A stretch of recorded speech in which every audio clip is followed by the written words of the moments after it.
Yuji solo the entire Culling games? I don't know about all that. What's up, guys? I'm Allons-Y here to do a breakdown / live reaction review to Allons-Y. This is the first video of his I've ever actually watched or reacted to. I'm gonna subscribe and like the video anyway though, because it seems like he's goated. But with that being the case, Yuji versus the entire Culling games. Awaken Yuji specifically. I've seen this discussion floating around a lot. Now that Yuji's awakened, the series is over, we're definitely plucking him and putting him in fights where he was before and seeing what he could do and placing him in other fights and swapping him around. Obviously, messing around with the Culling games is the most fun fight swap or character insert here. It's perfectly built for that. It's that kind of narrative point. So I'm interested. The entire Culling games is kind of funky though, but let me think about it. But let's not waste any more time and let's hop right into it. Editing me. Are you ready? 3, 2, 1, go.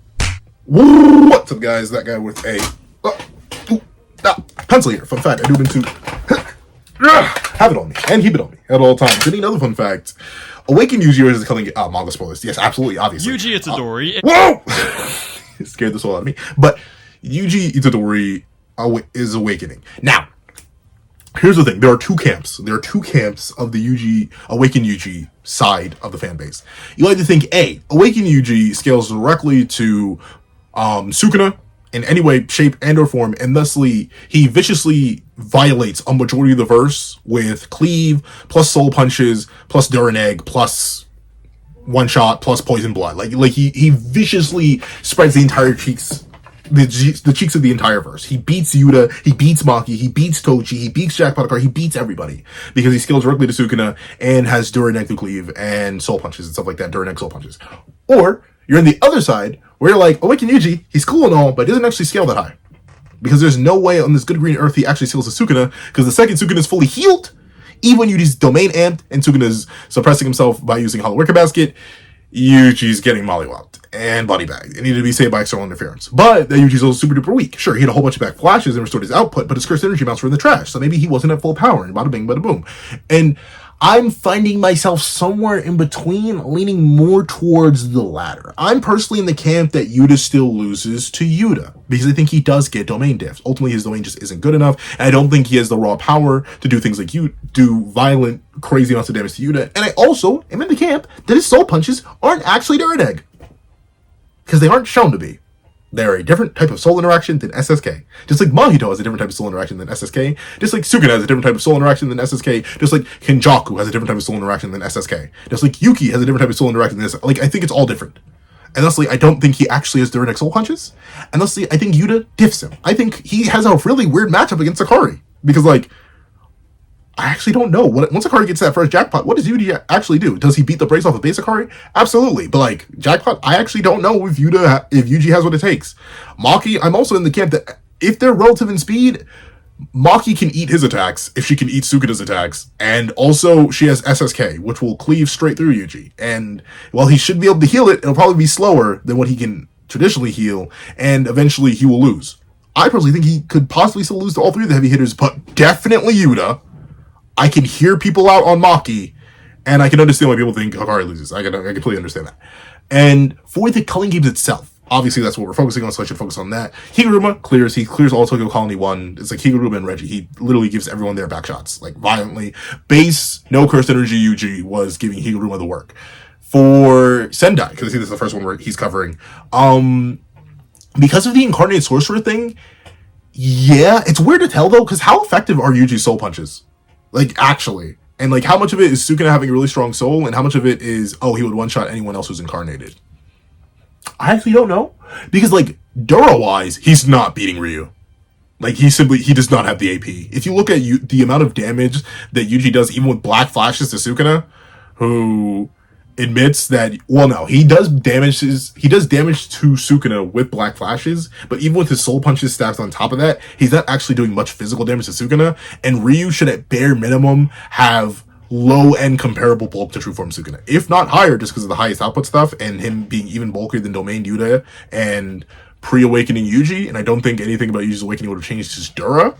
So Yuta would struggle to Yuji would struggle to do damage to Ryu But at the same time, because of the soul punches, he may be able to like force the guy inside Ryu to wake up and drop Ryu's output to the point where his punches actually do damage. Because I also think Yuta is likely comparable to Yuji in durability pre-awakening, and then same thing for awakening. So realistically, Yuji, who's relative to Yuden's domain amputated speed, should have a speed advantage over Ryu. And then they box. Then the issue is when Ryu domains, and then Yuji loses there. The issue with Uro, actually, is that she is also likely relative, at least a bit, but Yuji has a speed advantage against her, and then she domains him, and then he loses there. So I think he does struggle in Sendai due to domains, because his domain just isn't good enough and not refined enough, and ultimately I could see him losing the domain clashes and not having the amount to either immediately one-shot them or immediately wake the souls up inside of them. Then he beats Kuro. He beats Kuro. Even without the curse energy reinforcement, he probably just beats the brakes off of Kuro, since Yuta was able to beat the brakes off of Kuro in base. Then Naoya is weird. Arguably, Naoya just blitzes him over and over and over again. Yuji has no real way to one-shot Naoya, and if Naoya domains, they may actually be even in terms of domain clash, maybe. But then Naoya just starts blitzing him all over and over again, so I think that's actually bad for Yuji. And Kashimo, I think you can definitely argue Yuji's relative enough to Kashimo that eventually he would wake up the guy inside Kashimo, and Kashimo would lose output and stuff like that and eventually die. NBA beats the brakes off of Yuji, at least in my opinion, because he gets electromagnetic wave diff. But those are my thoughts. Let's not waste any more time. Oh, also, if you couldn't tell, I like to yap viciously, horrifically. Please check out, he's probably going to say his name. I'm sorry. I don't know how to pronounce it. Allons-Y. In the description down below, the link to the original video and the link to his channel will be down there. Go hit him up. Go subscribe, please. Seems like a really cool guy. Can't wait to see how his videos are, because there are a couple other ones I saw that I wanted to react to. He has another one about if Gojo went absolutely insane. Possibly like a variation of Gojo became the final villain, or just attacked everybody. He hits Gojo possessed by Sukuna in that thumbnail, so I don't know. But let's see. Let's hop right into it. Experienced some insane growth as a sorcerer during the final Shinjuku Showdown arc. While Sukuna was busy being seduced by Heart Nipple Man's insane aura, Yuji planted a black Accurate. flash punch straight in his Aren't we all? Sorry. chest, and then proceeded to land 6 more and awaken. Following that, he learned how to target the barrier dividing an incarnated sorcerer's soul from their vessel using his newfound shrine technique. And to round things off, he finally showed off a soul dismantling domain expansion, along with his recently acquired reverse curse technique and blood manipulation. Basically, Yuji Itadori is just that guy following the time skip. During the Culling Games arc though, well, let's be real guys, Yuji was just a straight up bum compared to how he is now. And that is why we are now going to send Final Form Yuji with his entire kit back in time and see if he can wipe out every Culling Games colony all on his own. So, This guy's editing is goated. This is a quality channel. Expect more reaction videos done of him. But let's see. make sure to leave a like on the video and subscribe to the channel, because it really does help a lot, and we are on our way to that 20k sub mark. Anyway, enough waffle, let's get straight into it. We're gonna start things off by chucking Yuji into the most stacked colony in the whole game, which of course is Kashimo's. What, did you think I was being serious or something? Oh, language! The most stacked colony is obviously Sendai, because there's no farmers in Sendai. Now, obviously this colony is strange because it's not as simple as a bunch of 1v1s. It's more of a battle royale where everyone was fighting everyone. So what I'm gonna do is just talk about each fight as a 1v1, and then conclude by seeing how Yuji would do if he was in the same situation as Yuta. How about we start off with the GOAT, Ryu Ishigori. This guy is stated to have... Alright, I love him already, dude. I like my glorious king Ryu Ishigori. I'm sorry. I love that there are other Ryu Riders in existence. I'm glad I'm not the only Ryu Rider, bro. The Ishigori investor. Ooh, I'm happy. Let's see. ability on par with, or even a bit more than Shinjuku, Yuta, and Yuji. If I don't make direct contact, I won't leave a fatal wound on him, just as with him. The thing is, I guess that's true. They wouldn't surpass him in toughness. So that does imply that Yuta and Yuji are relative, but I always just took this as Ryu being bulkier, because, like, he is. The full output slash that Ryu takes, or the casual dismantle that Meguna does on him, is from a full output Meguna. And meanwhile, the Sukuna slashes that are doing damage to Yuji and Yuta, comparable amounts of damage of what they did to Ryu with that initial one dismantle, they're taking that after Sukuna's domain output, but his general output has dropped massively from the Gojo fight for 1, from the brain damage he took in the Gojo fight for 2, and for 3, the punches that Yuji has already landed on Sukuna. So I personally always took it as Ryu is just bulkier than the two of them, which makes perfect sense because the highest output statement. But let's see. Which is definitely no laughing matter. He also packs an insanely underrated punch, with explosive close-range attacks that send Yuta flying and even obliterate the Queen of Curses herself. Ryu Ishiguri boasts the highest output attack in all of Jujutsu Kaisen. At least it is the highest output when he's able to fully charge it up. But as much as I absolutely love Ryu and would love to glaze him forever because I do think he is legitimately top 10 in the verse, the fact is, granted, he is just like me, for real. Yeah, the speed, yeah. I mean, yeah, because that's the thing. Pre-awakening Yuji shows relativity to domain amped Yuta. And, like, Ryu's best relativity is to Yuta. Regular, full power Yuta. No domain amp. So, like, Yuji should be faster. Especially if you think Yuji got a stat buff upon awakening, which I wouldn't even blame people for assuming that. I always just assumed his awakening just gave him, like, better refinement, understanding of cursed energy, and also a restoration of his output to its max on top of awakening Shrine. But if you think Yuji got a speed amp on top of that, yeah, he's genuinely schmixing Ryu to oblivion, and Ryu's never hitting him. It should be enough of a speed gap that Yuji should be able to put the palms on Ryu eventually, enough that the soul waking stuff would happen and occur. I personally don't think that if you were to put Yuji up against original Ryu, who doesn't have another soul inside of him, that Yuji would be able to win. Because Ryu would just eventually outbulk. Well, then again, actually, no, they'd fight forever. That's the only thing. They would legit fight forever. Because his output wouldn't be able to be lowered, because that output lowering stuff only works on those with another soul inside of them, which wakes them up and yada, yada, yada. So, like, it literally would be an eternal battle. Who do you think gets tired first? I think ultimately it'd be Ryu, though, because Yuji's endurance and longevity is insane. And plus, with his longevity with RCT and the fact that Ryu would never be hitting him, it would just be an endless battle of Yuji sharpening his claws, quote unquote, but using cleave on Ryu over and over and over again by weaving around all his punches and dodging all of his granite blasts. But let's see. Blast is not making a dent in awakened Yuji. Yuta stood directly in the path of a fully charged Granite Blast and didn't even lose his footing. Bro walks off an attack that literally blew the street apart, so best believe Yuji is gonna be doing the same. I mean, sure, Granite Blast will do damage and force Yuji to heal, but as a close range fighter, Yuji probably... I think, oh, well, now I think about it, did he actually, hold on, am I tweaking? Did he actually face tank that full size one? I thought he had dodged it, but maybe, I think he did show that panel. He did show Yuta face tanking. Oh, my bad. But like, he does lose his hand to a charged Granite Blast. That's the thing, though. It's only to that, and while Ryu's punches are strong, they're not as strong as Granite Blast. Like, there's no way you could argue that. So yeah, Yuji would be able to eat basically everything Ryu has to offer, because unfortunately, Ryu's attacks don't come with any hacks. They're just attacks. Unfortunately, let's see. But as a close-range fighter, Yuji probably won't even give Ryu a chance to charge it up in the first place. They will fight mainly in hand-to-hand combat, which Yuji is definitely more skilled at, but he also has the advantage of soul-splitting punches and dismantles, and these will just tear Ryu away from his vessel with no trouble at all. It will not be easy, but in a hand-to-hand fight, Yuji will eventually beat him. The only real problem is that Ryu has a domain expansion that almost definitely trumps Yuji's in refinement. Simple domain also probably won't last too long, but it's likely that Ryu actually gets packed up before then, and it's also likely that Yuji can maybe clash long enough to deal 1 or 2 killer blows with a soul-splitting dismantle. This fight is definitely not easy though, but Yuji does win, kind of high diff. Takako Ura... I say because of the domain, Yuji has to win on extreme diff.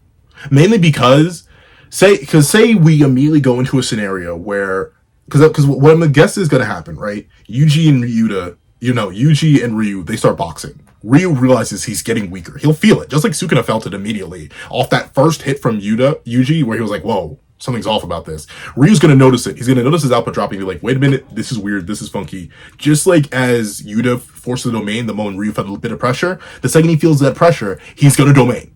And then when he domains, Yuji's gonna either be forced to counter domain or symbol domain back. The issue is, Yuji will then be forced to face another domain against his domain for the first time.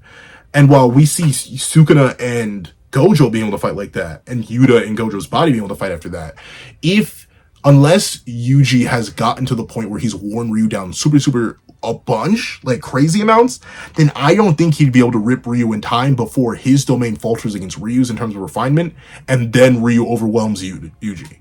I don't think so. It really depends on when Ryu domains. I agree with him with that. If Ryu domains early on in the fight when he knows his output dropping, then I think he wins. If he domains really late into the fight, then I agree. I could see Yuji's domain holding out just long enough that he can get one more hand on him and then soul dismantle him, and then Ryu's domain collapses because his original self wakes up. Now, Earl's weird because Earl genuinely doesn't have to engage with Yuji. And then she can domain. Because Earl can just fly away. And what is Yuji going to do? He never unlocks the same air hopping capability that Maki, Toji, and Sukuna have. And he can't fly. And he has no range. Other than, like, piercing blood, which he can't perform by himself. So yeah, like, Earl is, like, the worst matchup for Yuji, because she can just fly away the moment she feels her soul getting affected. And then she domains him.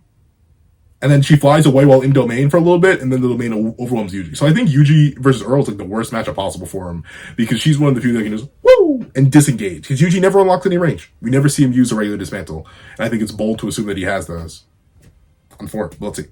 Who is actually the exact opposite of this though. She is a strong Heian era sorcerer with a sky manipulation technique which is very defensively overpowered. I'll be real with you guys, a strong elbow and strong thin icebreaker is hardly doing anything to Yuji Itadori, especially with his newfound RCT. The problem is that she can use her sky manipulation to bend all of Yuji's physical attacks away, and then deliver counter after counter after counter. So this is where Yuji whips out the blood manipulation and uses Supernova the same way that Choso did against Naoya. All he needs to do is tank some hits and then get his blood all around her, make it explode, and then close the distance while she's off guard to separate her from her vessel. And then he's gonna need to go find some clothes for that vessel once Uro is gone, because for some reason she woke up that morning and decided she can only win her fights if...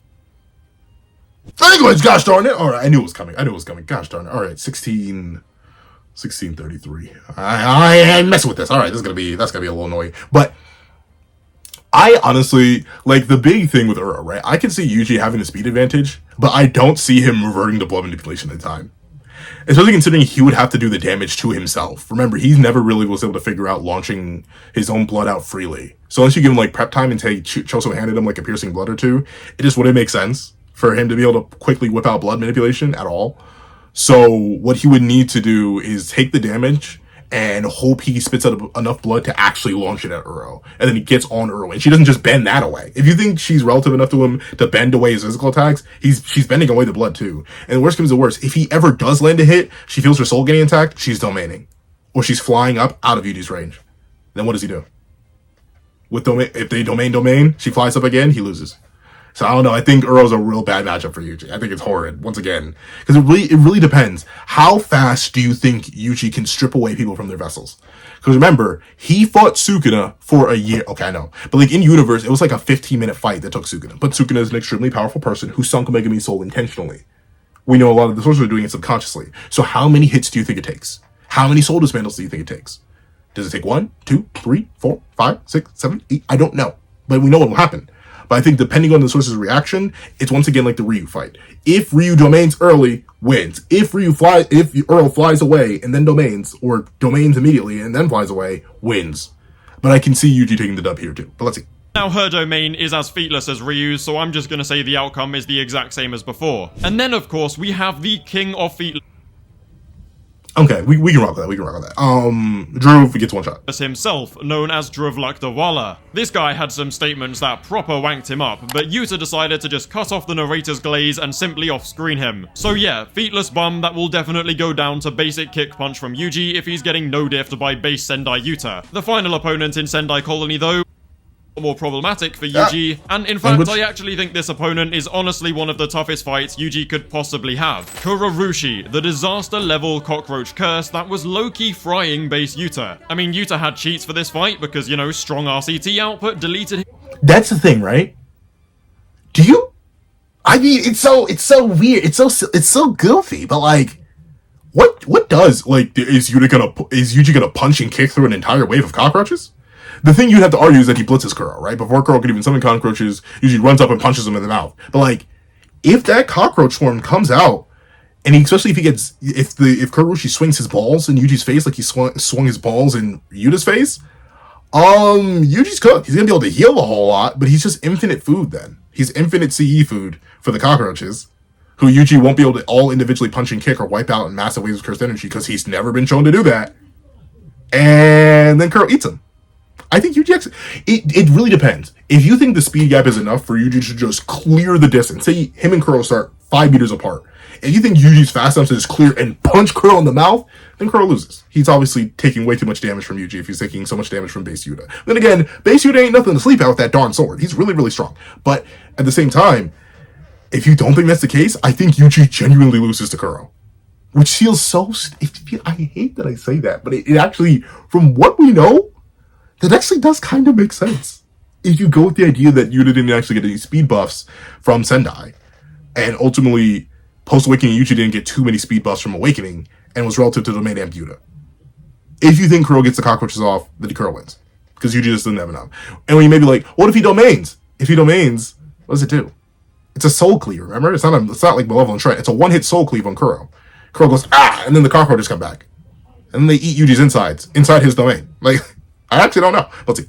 Twice, but Yuji does not have that advantage. He can use reverse curse technique to purge any cockroaches that burst from his body, but beyond that, he's legit gonna have a hard time warding off the massive swarm of all-consuming cockroaches. If he can get close to Kurobushi, then actual hand-to-hand should be in Yuji's favor, and his normal cleave should do the trick if he can land it. Now, since Yuji's blood is actually human, but he has the curse...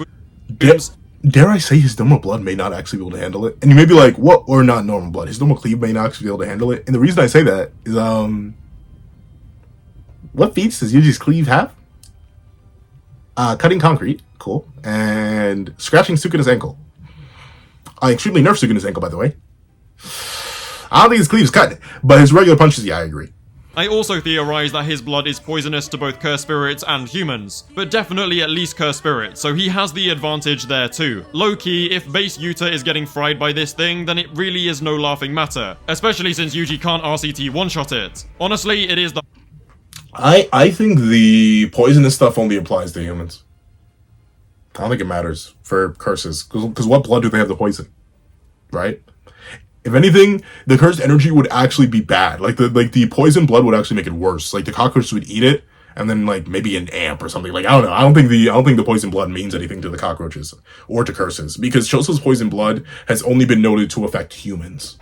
Like Choso, his brothers, all of them typically are only affecting humans, never really curses. Because I don't think they have a bloodstream to affect. Like, and have we even seen curses get like really damaged by poison ever?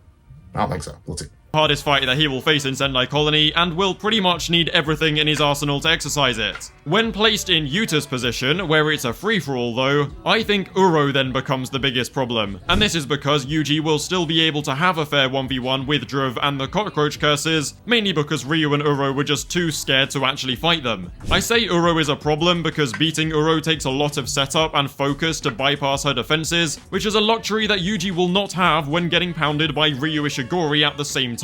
In all yeah, sorry. honesty, Yuta only managed it because of Cursed Speech. However, Yuji's battle like Cursed Speech and having a whole other person to fight Rika. Or no, to fight Ryu.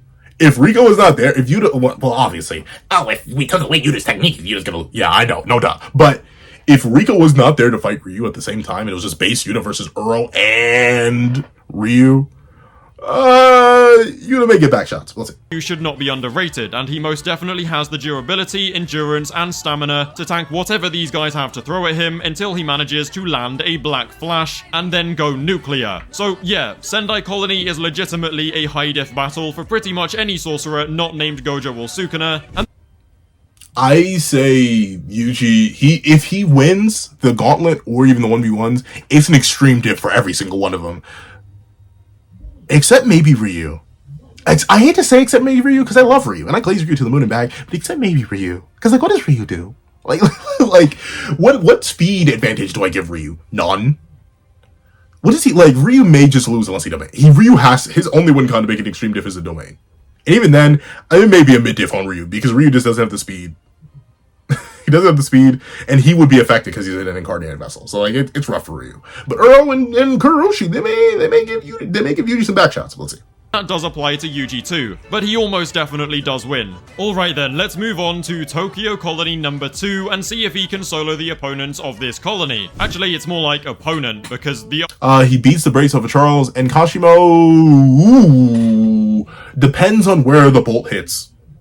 It depends on where that bolt hits. Because notably, the one thing I think that people tend to forget, and who knows, maybe I'm just wrong. Feel free to correct me if I'm wrong. For my Hashimo creamers out there, remember, I think the charges get placed whenever you make contact with Kashimo. He himself doesn't actually have to hit you. If you hit him with your physical body, charges are being placed on you.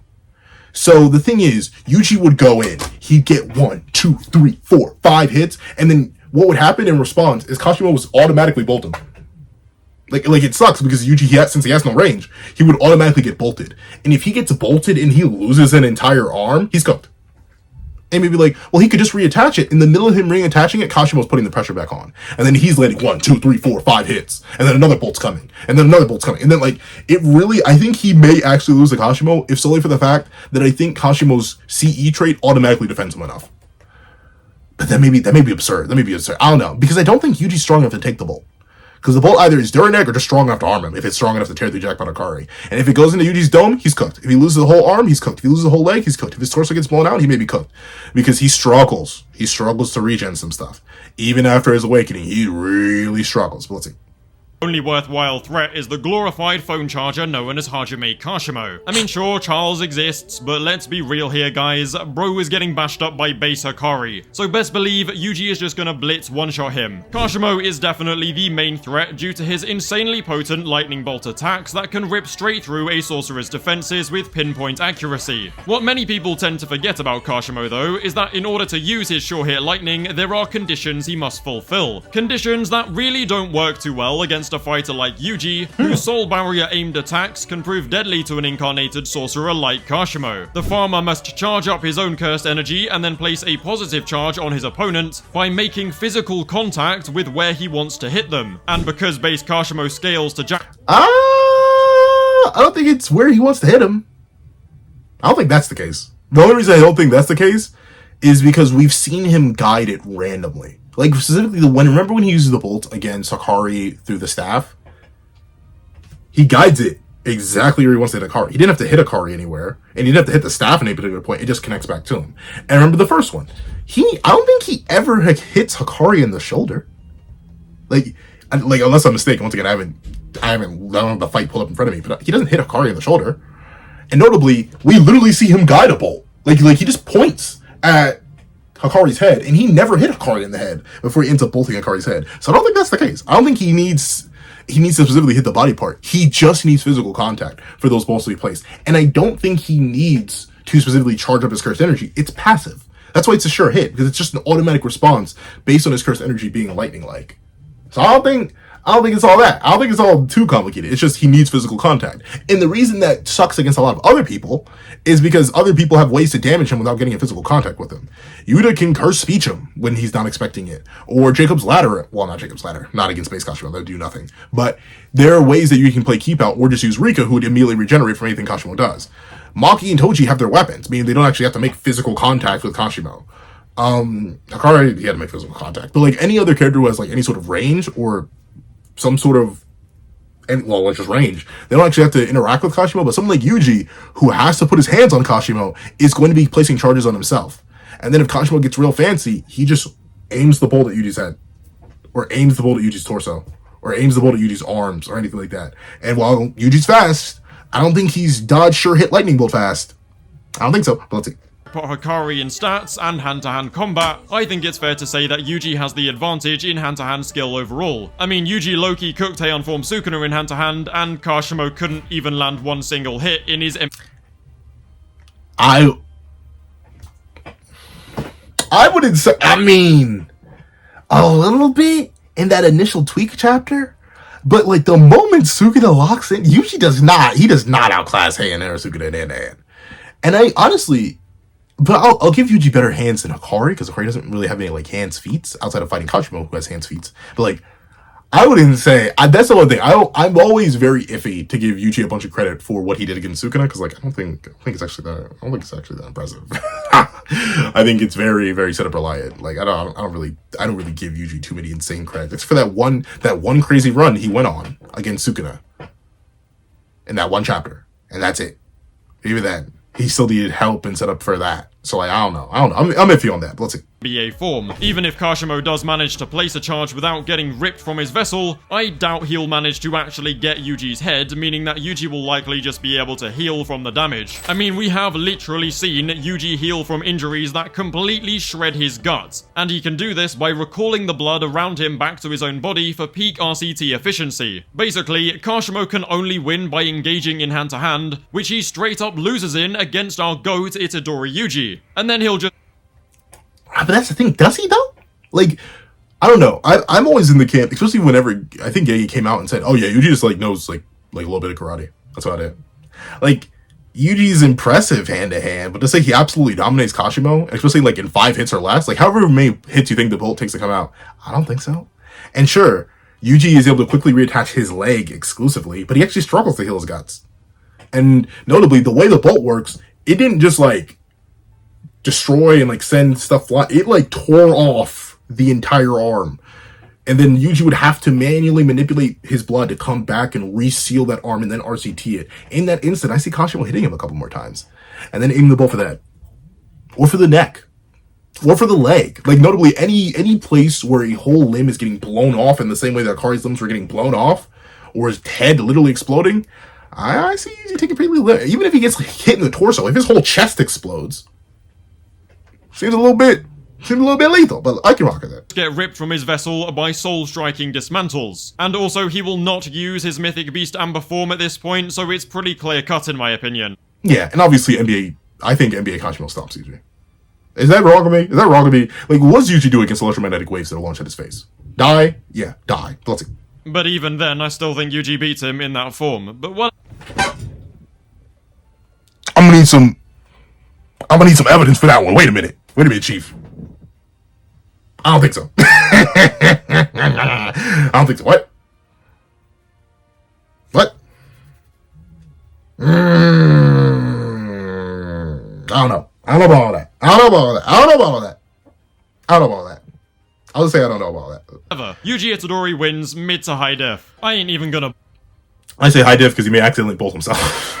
But I can see, I don't get me wrong, I still see Yuji winning. I think Kashimo is just a higher threat than most would give him credit for against Yuji because of how his bolts work. But maybe I'm misinterpreting the bolts. Maybe he does need to charge his curse energy. Maybe he does need to actually manually place the charges himself. I just think you make physical contact with Kashimo, you're getting charges placed on you, you accidentally bolt yourself. That's how I see it. But let me see. While they're talking about Tokyo Colony number 1, that place was just infested with bum-level aura. We already know how the Heguruma fight would go down, and Reggie is literally just a Megami victim. Hazanoki actually should not be slept on, because he low-key is dope as fuck, and at least has the balls to 1v1 Kenjaku. But let's be real, Yuji just dodges or tanks the explosions and beats Hazanoki to death. The only actual problem for Yuji in that colony, if they were to even fight, is Takaba. And he'd lose. Yuji loses to Takaba. Don't worry. A lot of the universe loses to Takaba. Because Takaba is Takaba. Man, gosh darn it, Takaba. Let's see. Who Yuji just straight up cannot beat, so let's not even go there. And that means we're gonna move straight on to Sakurajima Colony, where he will be forced to take on Cursed Naoya. Just like with Kurorushi, this fight is way harder for Yuji than any... I think, y'all may not like me, I think he loses. I said it before. I explained it in the intro. I'll see how he says it, but I think he genuinely loses to Cursia. Because I don't think he has the speed. I don't think there's anything to prove that he has the speed to deal with it. And then I think he then gets bullied again in domains. Even if they're both equal refinement because they both freshly awoke their domains. Now he does seem more refined because it actually has like a multi-working sure hit.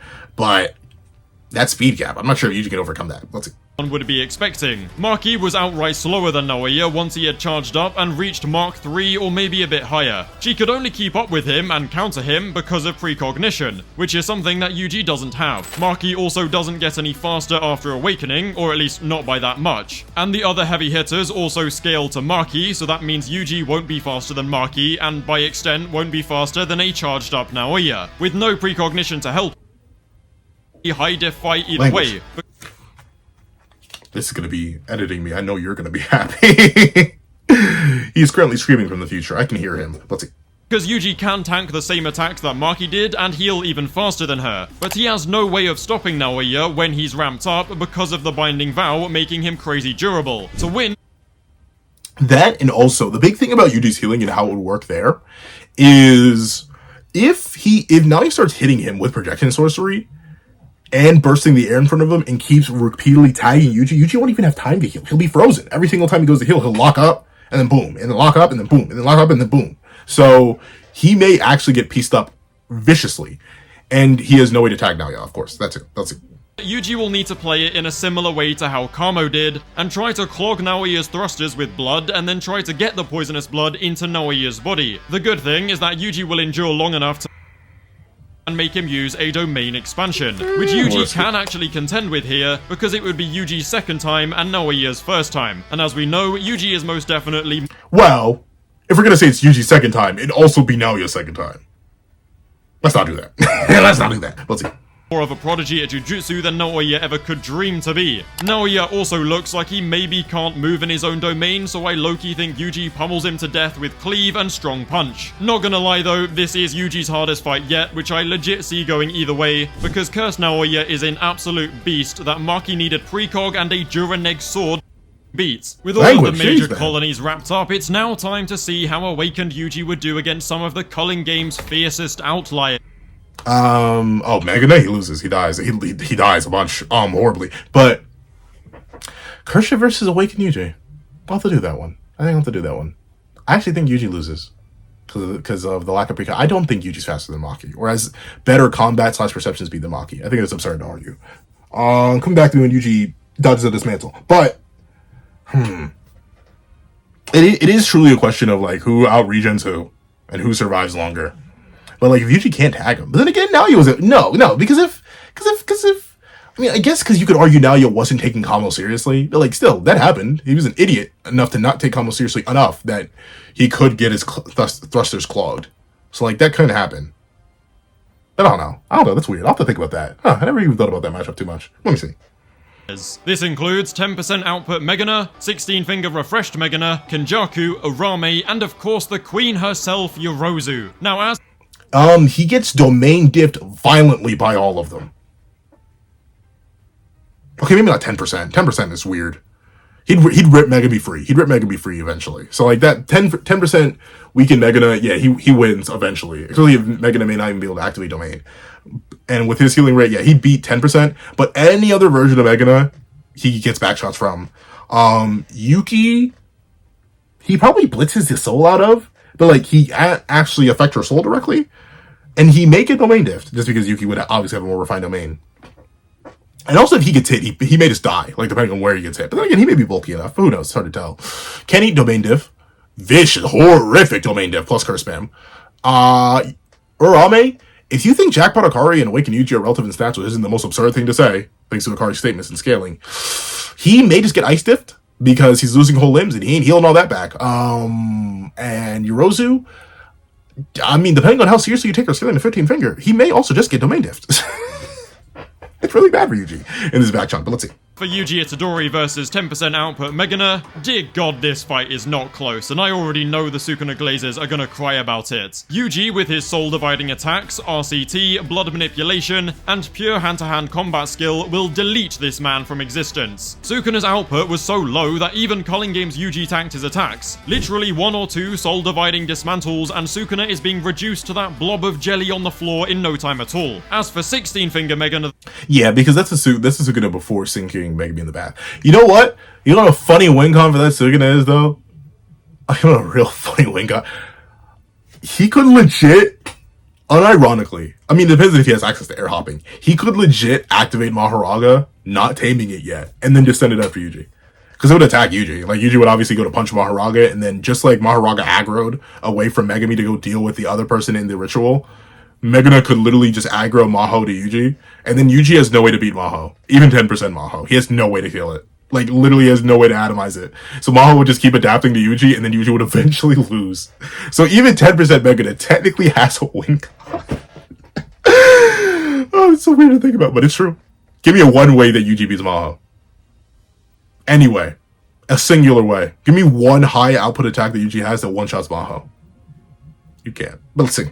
So that is literally the exact opposite. I mean, sure, if Ryu can tank dismantle Oh yeah, then yeah, Mega no washes up. Come on, this ain't rocket science. from that guy, then so can Yuji. But he's getting the exact same Gordon Ramsay style fillet to the face right after because he's not even gonna see it coming. Maybe Sukuna will joke around and take a few hits, but as soon as he realizes Yuji attacks the soul, he's gonna lock in or just get Maharaga to adapt to it. Also, Yuji's domain cannot hope to compete against a full Malevolent Shrine, and he also has no chance against the full power of the Ten Shadows technique. As for Arame, however, well, this one is definitely way closer and a lot more interesting. The thing about Arame is that their ice attacks have such a huge range and are so fast that even an off-guard Maki can get fully subdued by them. Hikari was simply a bad matchup because Hikari can easily sacrifice his limbs in order to instantly escape the ice. But Yuji definitely cannot do that, at least not to the same extent. Urame's ability to maintain distance is so crucial here because Yuji literally needs to be close to win. If he does get up close, then Arame is cooked because they were getting tossed around by Hikari, and that would mean that Yuji can easily rip them from their vessel. But closing that distance in the first place is so unbelievably hard, especially considering that they're probably equal in speed. It's basically impossible. Like I don't think as long as Rami gets that first attack off, he's cooked. Because if he loses an arm, he won't even be able to, unless you argue he increases his blood's temperature, like Choso did to slowly escape Arame's ice in Shibuya. He loses that limb and he can't reattach it through blood manipulation. So when Urume takes off a limb, it's permanent. And then Yuji has to forcefully regenerate that entire arm. By the time he's done that, he's lost another arm, and another leg, and then the other leg, and his torso, and then his head. He loses Arame badly. Just horrifically. Let's see. The heavy hitters being more or less relative. What are you doing there? What are you doing there? What are you doing there? Let's see.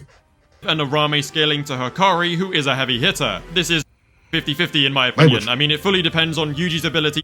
41-11. But, I wouldn't even say it's a 50-50. This is going to sound crazy for all the Yuji yuckers out there. He genuinely loses that fight. 9 out of 10 times. He may win once if Arame is taking their time. But, that's it. I don't think there's anything to really suggest that he beats Arame because of how badly Arame matchup diffs him.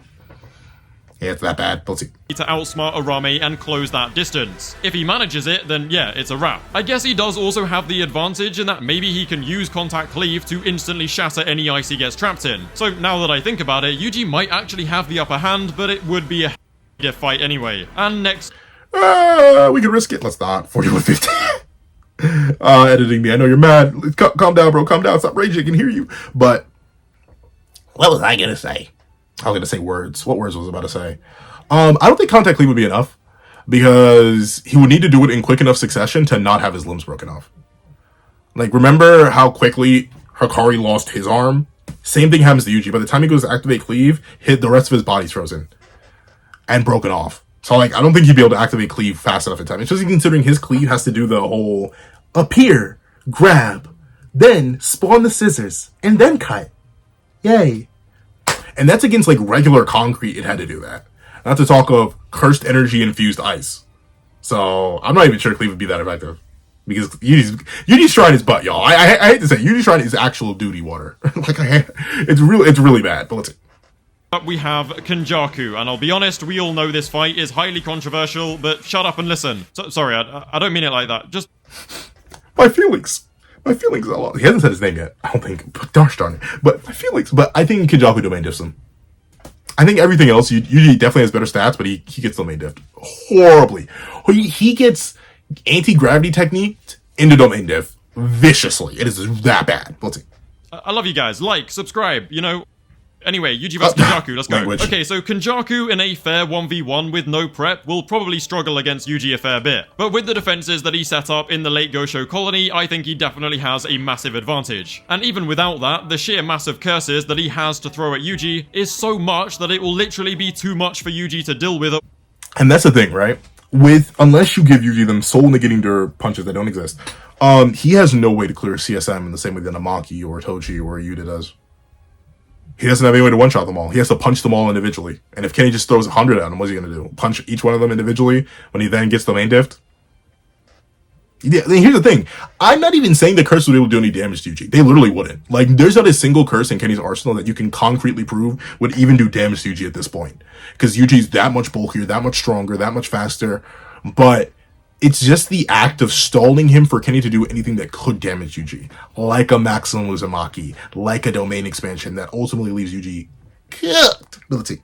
One time. Even if he can literally just one bang all of them, he will still have to rinse through thousands upon thousands of them until he is exhausted enough to lose to Kenjaku's gravity or domain expansion. And Yuji's domain literally has zero chance against Kenjaku's, even if it is refined more than what we've seen before. I really don't think there is an argument to be made for Yuji winning this, I'm not gonna lie, especially when Kenjaku can just pull out the trump card like Uzumaki. And finally, there is our glorious Queen Yorozu, who is arguably the strongest character in the Culling games bar Sukuna. She is top 5 in the verse with a broken construction. Oh, I wouldn't say that.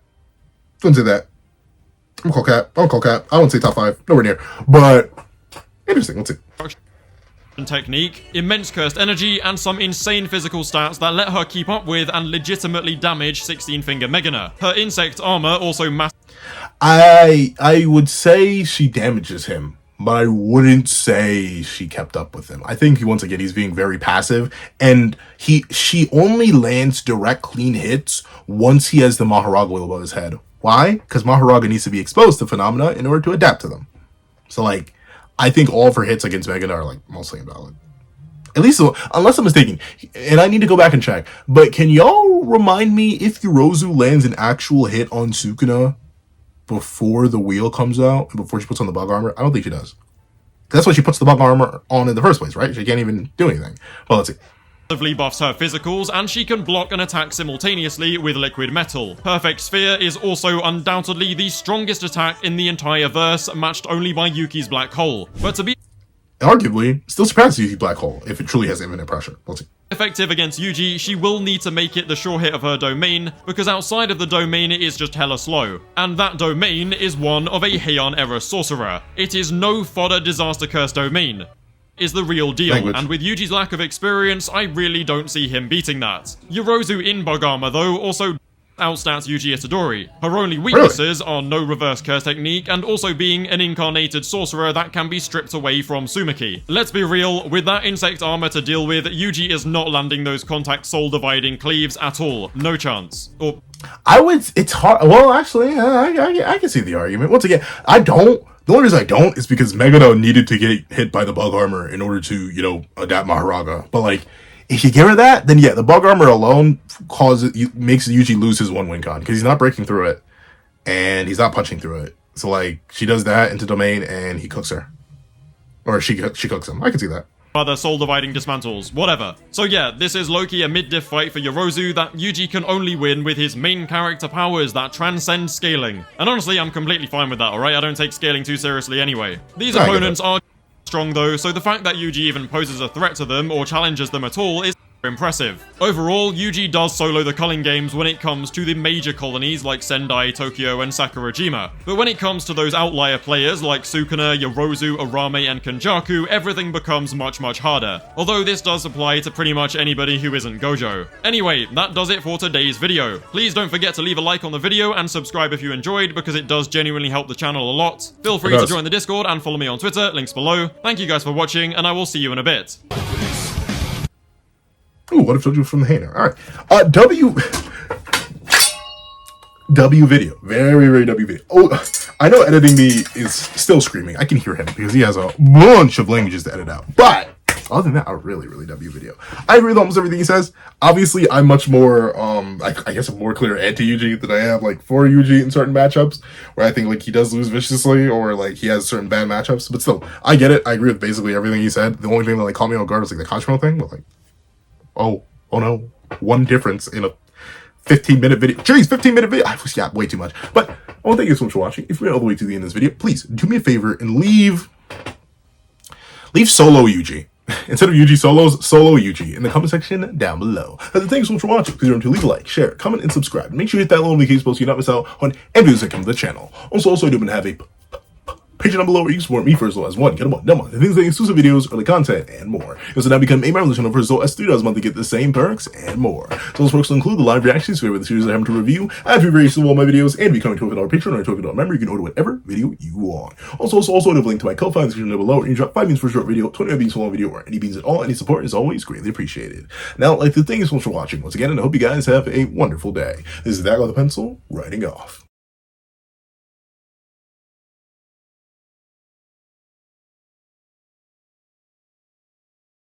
I'd like to give a thank you to our sketch tier members: Greyhound, Eternal Flame, Red Wolf 4765, Astro, Super Flame Zero, Brandon Payne, Glacier XE, and G Prosper. And then I'd like to give a big old thank you to our line art tier patrons: Sean, Midnight Lord 21, Kevin, Encarnacion, Igneo Lind, and A+A. And I'd like to give a big ol' thank you to our Ink tier members: Fine, Austin Wimberly Euchia, and Yuki Alla. Then I'd like to give a big ol' gargantuan thank you to our digital art tier members: J Warrior and AZ Void. Then I'd like to give a big gargantuan thank you to our colored art tier patrons: Overlord Zero, Waki Munoz, and Item Okami. And I'd like to give a final gargantuan, supersized, sweet mother of mercy, that kidney will be yours one day, or the Black Myth video, whichever comes first, possibly both.